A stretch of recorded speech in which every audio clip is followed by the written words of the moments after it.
On a vraiment été soutenu beaucoup, beaucoup. On a été soutenu par France Active.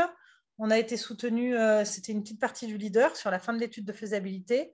Et après, sur la suite, on a eu en effet des financements bancaires. Puis après, on a monté un plan de financement.